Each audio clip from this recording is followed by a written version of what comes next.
Next is cloning. Production of replica of any cell or organ or entire organism is called cloning. आता cloning जे आहे, cloning म्हणजे copy करणे. Okay, exact copy म्हणू आपण. तर कोणत्याही सेल किंवा ऑर्गन किंवा संपूर्ण सजीवाची एक्झॅक्ट रेप्लिका म्हणजे हुबेहूब कॉपी तयार करणं, त्याला काय म्हणायचं? क्लोनिंग. त्यामध्ये पहिल्यांदा आहे रिप्रोडक्टिव्ह क्लोनिंग.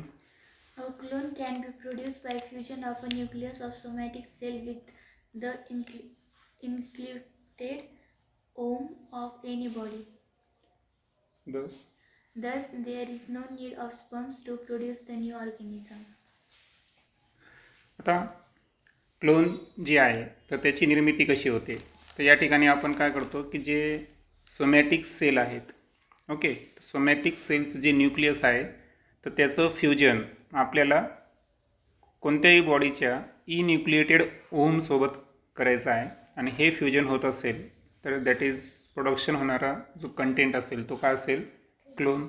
आणि या क्लोनिंगमध्ये आपण कुठेही स्पर्मचा वापर केला नाही न्यू ऑर्गॅनिझम प्रोड्यूस करण्यासाठी. सो अशा पद्धतीच्या क्लोनिंगला आपण रिप्रोडक्टिव्ह क्लोनिंग म्हणायचं. त्यानंतर सेकंड आहे थेरपेटिक cloning. Stem cells can be derived from the cell formed in laboratory by the union of somatic cell nucleus with the enucleated egg cell. आताच पाहिलं आपण की जे फ्युजन किंवा युनियन होतं सोमॅटिक सेलच्या न्यूक्लियसचं आणि इन्युक्लिएटेड ओम अर्थातच एग सेलचं. तर हे युनियन लॅबोरेटरीमध्ये झाल्यानंतर त्याच्यापासून जी सेल तयार होते तर त्या सेलपासून कशाचं फॉर्मेशन करायचं? स्टेम सेलचं फॉर्मेशन करायचं. Various diseases can be treated with the help of these stem cells. आणि हे जे स्टेम सेल्स आहेत तर याच्या साह्यानं आपण बरेचसे जे आजार आहेत तर त्यांना आपण ट्रीट करू शकतो. जसं की Similar to cells, genes can also be cloned and millions of copies of same gene can be produced. Those can be used for gene therapy and other purposes. आता कालच्या लेक्चरमध्ये आपण जीन थेरपी एक शब्द वापरला होता आहे की नाही, हेरिडिटी डिसीजसाठी. आता जसं पद्धतीनं आपण सेल्सच्या साह्यानं मिलियन्स ऑफ रेप्लिकास तयार केल्या त्याच्या, ओके, क्लोनिंग पद्धतीनं. तर इथं काय करायचं आपल्याला? जे जीन्स आहेत तर त्यांचे जीन्सचे क्लोन्स आपल्याला ऑब्टेन करायचे आणि सारख्या जीन्सची मिलियन्स ऑफ कॉपीज प्रोड्यूस करायचे. आणि हे प्रोड्यूस केलेले ज्या कॉपीज आहेत तर त्या कशासाठी यूज केल्या जातील? जीन थेरपी आणि other पर्पजसाठी. Controlling the inheritance of hereditary disease, continuation of generations, enhancing the specific tendency may become possible due to cloning technique. आता क्लोनिंग टेक्निक मग कोणते फायदे झाले असतील? तर त्यामध्ये पहिला फायदा असा आहे की जे अनुवंशिक आजार आहेत, हेरिडिटरी डिसीज, तर याचं इनहेरिटन्स हे आपण कंट्रोल करू शकतो. म्हणजे हे डिसीज एका जनरेशनकडून अनदर जनरेशनकडे ट्रान्सफर होणार नाही. दुसरा आहे कंटिन्युएशन ऑफ जनरेशन. आणि जे जनरेशनमध्ये जर गॅप पडत असेल तर हा गॅप दूर करून generation to generation continuation maintain आपण क्लोनिंग टेक्निकच्या सहाय्यानं करू शकतो. आणि तिसरं जर पाहिलं आपण तर enhancing the specific tendency may become possible. आणि पुढे आपण पाहू की स्पेसिफिक टेंडन्सी जी आहे की कशा पद्धतीने एनहॅन्स करता येते. However, there is worldwide opposition to human cloning on various issues. पण असं जरी असेल तर ह्युमन क्लोनिंगला मात्र पूर्ण जगभरात काय आहे? विरोध आहे. त्यानंतर आहे industrial products and white biotechnology. Various industrial chemical can be produced through less expensive process. आता व्हाईट बायोटेक्नॉलॉजी तर याच्या अंतर्गत जर पाहिलं आपण तर बरेचसे इंडस्ट्रियल केमिकल्स आहेत की ज्यांची आपण निर्मिती ही अतिशय कमी खर्चामध्ये करू शकतो, लेस एक्सपेन्सिव्ह प्रोसेसमध्ये. जसं की For example, alcohol production from sugar molasses with the help of transgenic yeast.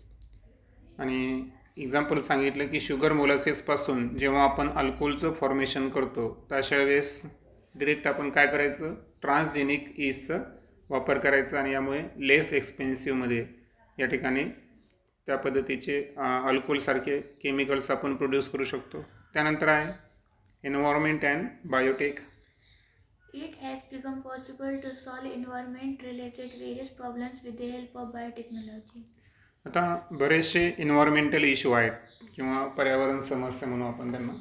तर त्याचं सोल्युशन हे बायोटेक्नॉलॉजी सायन आपण त्याच्यावर मात करू शकतो. जसं की Microbial techniques are already in use for treatment on sewage and solid waste.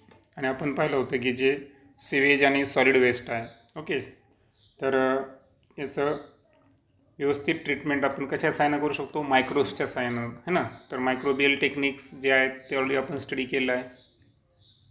Sewage is rich in organic matter. आता जरी सिवेज सांडपाणी आपण म्हणत असो की ते वेस्टेज आहे, मात्र रिॲलिटी अशी आहे की ऑर्गॅनिक मॅटर त्याच्यामध्ये भरपूर प्रमाणात असतात. If such sewage is released in natural water bodies like rivers, the organic matter in it gets oxidized with the help of dissolved oxygen. आता होतं काय की असं सिवेज जर आपण नॅचरल वॉटर बॉडी जसं की नदी असेल त्याच्यामध्ये असं पाणी सोडलं आपण, तर ऑर्गॅनिक मॅटर जे आहेत तर हे पाण्यामध्ये काय प्रेझेंट असतो? डिझॉल्व ऑक्सिजन प्रेझेंट असतो. आणि या डिझॉल्व ऑक्सिजनच्या साहाय्यानं ऑर्गॅनिक मॅटरचं काय होईल? ऑक्सिडेशन होईल. म्हणजे त्याच्या ठिकाणी काय होईल? ऑक्सिजनची लेवल कमी होऊन जाईल ना. Due to this, level of dissolved oxygen in water decreases, adversely affecting the aquatic life. आणि याचा दुष्परिणाम जर पाहिला आपण तर डिझॉल्व ऑक्सिजन काय केलं? ऑर्गॅनिक मॅटरला ऑक्सिडाईज केल्यामुळं पाण्याची मात्रा कमी झाली नदीमध्ये वगैरे किंवा जे काही पाण्याचा स्रोत असेल, तर ऑक्सिजनची लेवल डिक्रीज होत असेल तर डेफिनेटली जे ॲक्वेटिक लाईफ आहे म्हणजे जेवढं काही जलचर जीवन आहे त्याच्यामध्ये असणारे ॲनिमल्स, प्लांट्स, तर यांच्यावर त्याचा काय होतो? वाईट परिणाम होतो. As a remedy on this, sewage should be released into rivers only after oxidation with the help of microbial technique. मग आता हे जे ऑर्गॅनिक मॅटर आहे यांनी काय करू नये? डिझॉल्व ऑक्सिजनचा वापर करू नये स्वतःला ऑक्सिडाईज करण्यासाठी. मग त्याला काय करायचं? त्या सांडपाण्याला नदीमध्ये सोडण्याच्या अगोदर त्याच्यावर काय करायचं? मायक्रोबियल ट्रीटमेंट करायची. आणि आता मायक्रोबियल ट्रीटमेंट करायची म्हणजे काय की त्याच्यामध्ये प्रेझेंट असणारं ऑर्गॅनिक मॅटरचं अगोदरच ऑक्सिडेशन करायचं, जेणेकरून ते सांडपाणी नदीत जरी सोडलं तर फर्दर त्यामधलं ऑक्सिजन डिक्लाईन होणार नाही. Microbes are useful on large scale while production of compost by treatment on solid organic waste material. आता जे सॉलिड ऑर्गॅनिक वेस्ट मटेरियल आहे ना, घनकचरा म्हणू आपण त्याला, तर त्याच्यापासून जेव्हा आपण कंपोस्ट म्हणजे खताची निर्मिती करतो तर अशा वेळेस लार्ज स्केलमध्ये आपण सूक्ष्मजीवांचा म्हणजे मायक्रोब्सचा वापर करत असतो. Bioremediation, biopesticides, biofertilizers, biosensors, etc. are some new concepts in biotechnological methods. आता बायोटेक्नॉलॉजी मेथडमध्ये काही आधुनिक संकल्पना नव्याने तयार होत आहे, जसं की बायोरेमिडेशन, जसं की आपण म्हणू उपचार जे आहे ते जैविक पद्धतीने करणं. त्यानंतर बायोपेस्टिसाइड्स म्हणजे आपण बायोटेक्नॉलॉजी साहाय्यानं काय केलं? अशा पद्धतीचे पेस्टिसाईड तयार केले की जे इको फ्रेंडली असतील. त्यानंतर बायो फर्टिलायझर्स हे खतासंदर्भात आणि बायो सेन्सर्स ह्या काही न्यू कन्सेप्ट्स आहेत. आता थोडंसं आपण peeking into the history जाऊ. A ship, Dolly, was born in Scotland by cloning technique on 5th July 1996. आता 5 जुलै 1996 स्कॉटलंड या देशामध्ये क्लोनिंग टेक्निकच्या साहाय्यानं एक शिप तयार करण्यात आली, हे की नाही, म्हणजे एक शिपची एक्झॅक्ट कॉपी. काय नाव आहे तिचं? डॉली.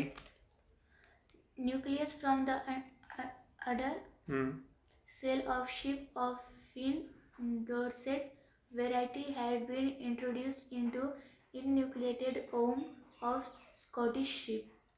आता मगाशी आपण पाहिलं होतं की आपल्याला काय करायचं आहे की जी आता याचे जरी उडर सेल दाखवलेली असेल पण तो ॲक्च्युअली ती शिपमधली कोणती सेल असेल? सोमॅटिक टाईपची सेल असते, तर त्याचं न्यूक्लियस आहे की नाही. तर याचं इन्युक्लिएटेड ओम जे असते तर याच्यासोबत त्यांनी काय केलं? युनियन केलं. आता याच्यामध्ये 2 व्हरायटीज. जो न्यूक्लियस घेतला तर तो युडर सेल ऑफ शिप ही कोणती व्हरायटीची होती? Finn Dorset. आणि जे इन्युक्लिएटेड ओम किंवा इन्युक्लिएटेड एक सेल घेतला तो कोणत्या शिपचा होता?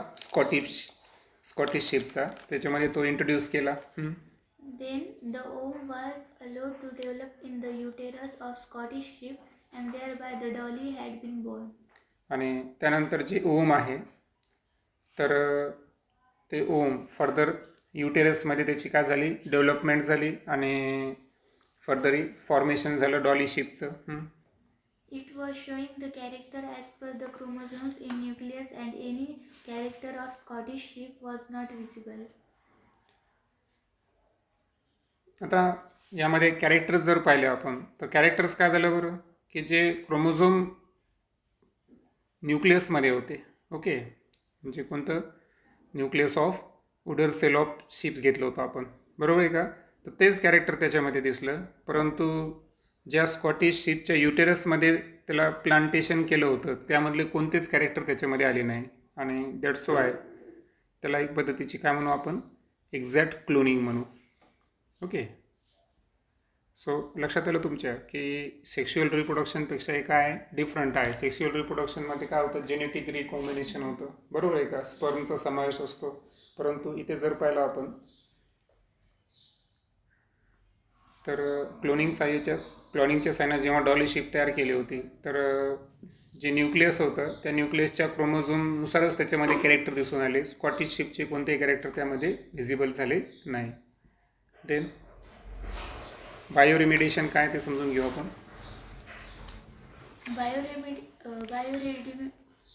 Bioremediation means either absorption or destruction of toxins, chemical and harmful pollutants with the help of plants and microorganisms. आता पोल्युटंट्स म्हणजे प्रदूषक आहे की नाही, तर ज्यांच्यामुळे प्रदूषण होतं. तर हार्मफुल पोल्युटंट्स असतील आणि काही टॉक्झिक केमिकल असतील है ना, विषारी रसायने. तर यांचं एक तर काय करायचं, ॲब्झॉर्प्शन म्हणजे यांना शोषून घेणे किंवा डिस्ट्रक्शन म्हणजे यांना नष्ट करणे. तर या गोष्टीसाठी आपण कशाचा वापर करत असू, प्लांट्स आणि मायक्रो ऑर्गॅनिझमचा जर आपण वापर करत असू तर डेफिनेटली या पूर्ण प्रोसेसला काय म्हणायचं, bio remediation. If plants are used for this purpose, it's called as phytoremediation.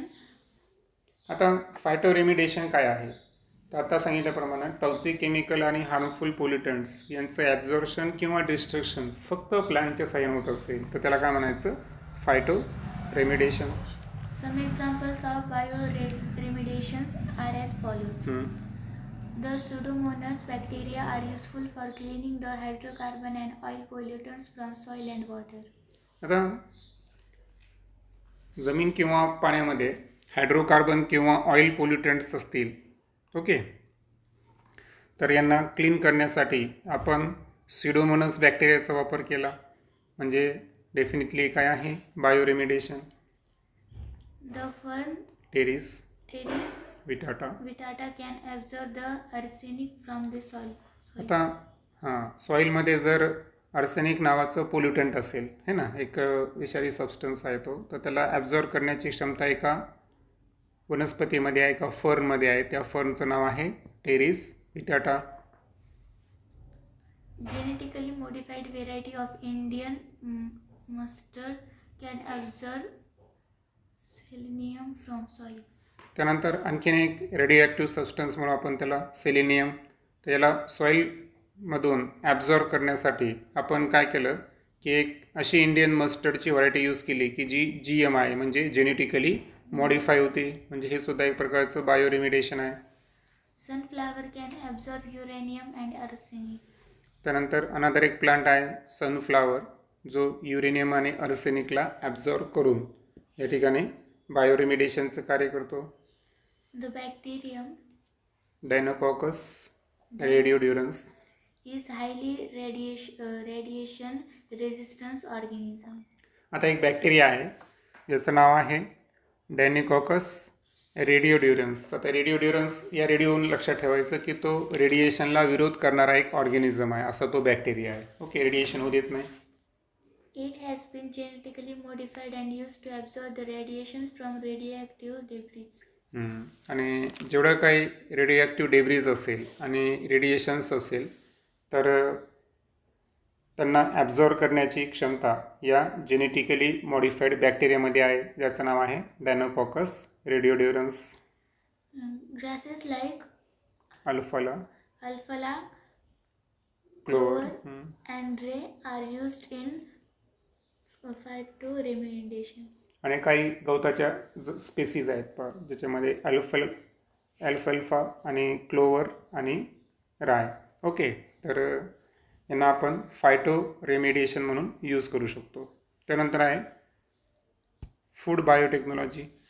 Food items like bread, cheese, wine, beer, yogurt, vinegar are produced with the help of microorganisms. आणि आपण हे ऑलरेडी लर्न केलेलं आहे की जे bread, चीज, wine, beer, yogurt आणि vinegar या सर्वांची निर्मिती आपण सूक्ष्मजीवांच्या सहाय्याने करू शकतो.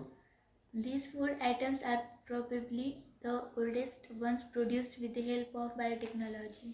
आणि बायोटेक्नॉलॉजीचा सर्वात जुना वापर जर पाहिला आपण ओल्डेस्ट, त्यामध्ये या फूडची निर्मिती. त्यानंतर आहे DNA fingerprinting. DNA sequence of each person is unique as that of the fingerprints. आता हे तर माहिती आहे तुम्हाला की प्रत्येक पर्सनचं जो DNA सिक्वेन्स असतो हा कसा असतो, युनिक असतो तो. आणि बऱ्याच वेळेस आपण DNA फिंगरप्रिंटिंग ऐकलेलं आहे की नाही. Due to this, identity of any person can be established with the help of its available DNA. This is called as DNA fingerprinting. आणि एखादा ॲक्सिडेंट झाला, डेड बॉडी आयडेंटिफाय होत नसेल तर अशा वेळेस त्या पर्सनचं स्मॉलर DNA आणि ब्लडचा जो सॅम्पल आहे तो जर मिळाला तरी अवेलेबल DNAच्या साहाय्यानं आपण काय करू शकतो, पर्सनला आयडेंटिफाय करू शकतो. या प्रोसेसला म्हणायचं DNA fingerprinting. It is mainly useful in forensic science.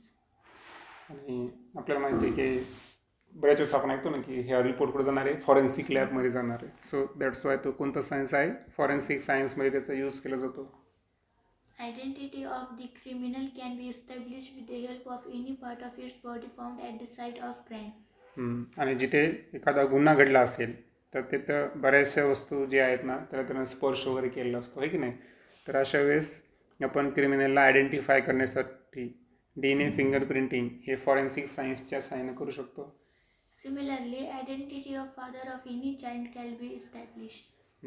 आणि एखादं चाइल्ड असेल त्याचा फादर जर आयडेंटिफाय करत असेल तर अशा वेळेस सुद्धा DNA फिंगरप्रिंटिंग युजफुल आहे. This research is performed in Center for DNA Fingerprinting and Diagnostic, Hyderabad. आणि तेलंगणा स्टेटमध्ये आत्ताच कोणतरी गेलं तर तिथं जे आहे तर एक सेंटर आहे है ना, DNA फिंगरप्रिंटिंग अँड डायग्नोस्टिक. तर इथं DNA फिंगरप्रिंटिंग पण घेतल्या जातात आणि निदान पण केलं जातं, म्हणजे ॲक्च्युअल आयडेंटिफाय केलं जातं है ना. फॉरेन्सिक लॅब तिथं आहे. Next is cleaning of oil spillage in oceans. If oil spillage occurs, it adversely affects the marine life. आता आपल्याला माहिती आहे तेल तवंग आहे की नाही. तर ऑइल स्पिलेज बऱ्याच वेळेस तुम्हाला माहिती आहे की क्रूड ऑइल आपण काय करतो, ट्रान्सपोर्ट करत असतो आणि ते समुद्राच्या पाण्यामध्ये जर पसरलं तर अशा वेळेस जे समुद्री जीवन आहे, मराईन लाईफ, तर त्याच्यावर काय होतो, ॲडवर्स इफेक्ट होतो. Now, cleaning the ocean without any harm to environment in cheaper way has become possible with the help of oil digesting and fast multiplying bacteria. आणि सो आता अशा वेळेस ओशियनला आपल्याला क्लीन करायचं आहे, एन्व्हायरमेंटला कोणतेही नुकसान न होता. ते एक स्वस्त मार्ग आहे आपल्याकडं की आपण असे बॅक्टेरिया वापरायचे की जे ऑइल डायजेस्टिंग असतील आणि फास्ट मल्टिप्लाइंग, म्हणजे स्वतःच्या असंख्य प्रतिकृती पण ओशियन्समध्ये ते तयार करतात. आणि जे तेल असतं समुद्राच्या सरफेसवर आहे ना, पाण्याच्या सरफेसवर तरंगतं कारण त्याची डेन्सिटी कमी असते ना, दॅट्स वाय त्याला ते बॅक्टेरिया काय करतील, डायजेस्ट करून घेतील. Indian-born American citizen and scientist Dr. Anand Mohan Chakravarti had for the first time suggested the use of such microbes. आणि मायक्रोब्सचा वापर ऑइल स्पिलेज क्लिनिंग करण्यासाठी वापरायचा ही संकल्पना सर्वप्रथम आनंद मोहन चक्रवर्ती या वैज्ञानिकांनी मांडली. Naturally, the credit for this discovery goes to him. आणि याचं सर्व श्रेय त्यांना जातं. त्यानंतर आहे important stages in agriculture development. त्यामध्ये आपण पाहू green revolution. Problems of population explosion were started to appear at the beginning of 20th century. आता लोकसंख्येचा जो विस्फोट आहे याची समस्या 20व्या शतकाच्या सुरुवातीपासूनच आहे. Almost all the countries, especially underdeveloped and developing countries, had been badly affected by the effects of poor quality and quantity of food. आणि जे अविकसित किंवा विकसनशील देश असतील ना, अंडर डेव्हलप आणि डेव्हलपिंग कंट्रीज, त्याच्यामुळे जर पाहिलं आपण तर फूड जे आहे ते पुअर क्वालिटीचं आहे आणि कमी प्रमाणात आहे, ना क्वांटिटी पण कमी प्रमाणात आहे.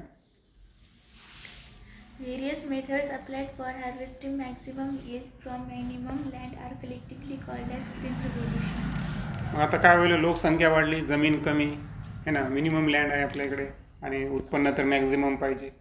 मग कमीत कमी जागेत जास्तीत जास्त उत्पन्न हार्वेस्ट करणे, या पूर्ण प्रोसेसला एकत्रितपणे काय म्हणू आपण, ग्रीन रिव्होल्यूशन. मराठीमध्ये त्याला आपण हरित क्रांती म्हणतो.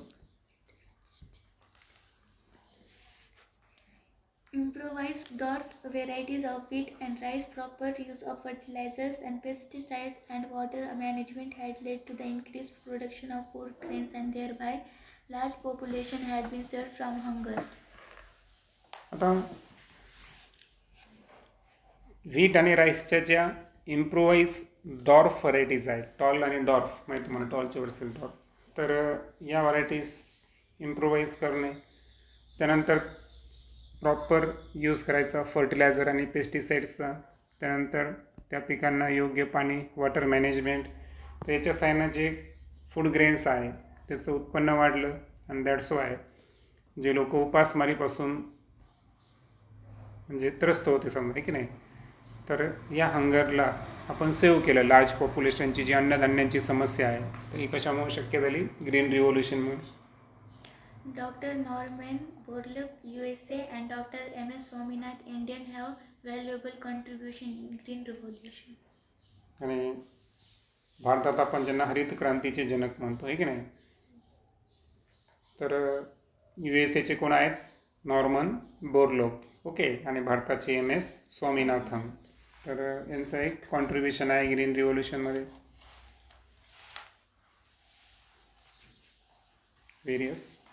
Various researches, institutes and laboratories are engaged in development of new varieties of various crops through research.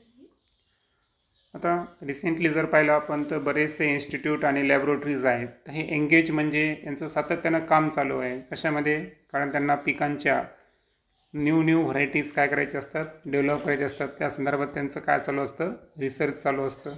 For example, Indian agricultural research institute IARL, new Delhi, national critics research institute, citrus research institute, Nagpur, and allied branches, Indian institute of science, national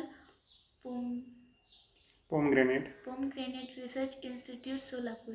आता हे जे 4 संस्था दाखवल्या तुम्हाला, तर actually हे वेगवेगळ्या प्रकारचे जे क्रॉप्स आहेत, तर त्यांचे नवीन व्हरायटीज ते काय करत असतात, डेव्हलप करत असतात. फायनली पाहू आपण white revolution. Various parts of India were rich in milk and milk products. आता भारताच्या विविध भागामध्ये जर पाहिलं आपण, तर मिल्क आणि मिल्क प्रोडक्टचं बरंच उत्पन्न घेतलं जातं. However, those products were not sufficient to meet the needs of far-flung regions. परंतु हे जे दूध आणि दुधाचे प्रोडक्ट्स आहेत, यांचं उत्पन्न फार लिमिटेड एरियामध्ये आहे. म्हणजे सर्वच एरियाला ते कव्हर करू शकतात का, सफिशियंट म्हणजे त्याची कमतरता आहे. Doctor Verghese Kurien proved through the cooperative movement and use of biotechnology that dairy cannot be allied, but it will be a mainstream business. आणि ज्यांना व्हाईट रिव्होल्यूशनचे जनक म्हणू आपण, ज्यांचं नाव आहे डॉक्टर वर्गीस कुरियन, तर यांनी जी सहकारी चळवळ आहे त्याच्या थ्रू सिद्ध केलं की बायोटेक्नॉलॉजीचा वगैरे आपण जर वापर केला तर डेअरी हे फक्त अलाइड म्हणजे एक लिमिटेड बिझनेस आहे का, नाही तर हा साईड बिझनेस नाही तर तो मेन स्ट्रीम बिझनेस आहे, असं त्यांनी सिद्ध केलं. He put the cooperative dairy movement of Anand, Gujarat at all time high stake. आणि ॲडव्हर्टाईजमध्ये तुम्ही पाहत असताल जे आनंद मिल्क प्रोडक्ट्स आहेत गुजरातचे, तर याचं एक हाय स्टेटस आहे, म्हणजे चांगल्या दर्जाचं ते पूर्ण इंडियामध्ये फेमस असं आहे. While achieving the self-sufficiency in dairy business, various experiments were performed for quality control, newer dairy products and their preservation. आता सेल्फ सफिशियन्सी जे डेअरी बिझनेस आहे त्याच्यामध्ये अचीव करण्यासाठी, आता सेल्फ सफिशियन्सी म्हणजे तुला एक पद्धत म्हणू की आपण जी आपली गरज आहे ती पूर्णपणे भागवणे, हे की नाही. तर सेल्फ सफिशियन्सी करण्यासाठी काय केलं गेलं माहिती आहे का, की व्हेरियस एक्सपेरिमेंट केले गेले आणि त्याच्यामध्ये क्वालिटी कंट्रोल असेल, नवनवीन प्रकारचे डेअरी प्रोडक्टची निर्मिती असेल, त्यानंतर दुधाचे जे प्रोडक्ट आहे त्याचं प्रिझर्वेशन, हे सुद्धा एक महत्त्वाचा इश्यू आहे. Why people from all over the world are again preferring the local wild varieties? आता असं जरी असेल तर एक प्रश्न विचारला आहे की सर्व जगामध्ये जर पाहिलं आपण तर लोकल वाईल्ड व्हरायटीज जे आहेत तेच लोक प्रिफर का करायले, कारण शेवटी गावरान तर ते गावरानच असणार. ओके, उद्या आपण पाहू ब्ल्यू रिव्होल्यूशन.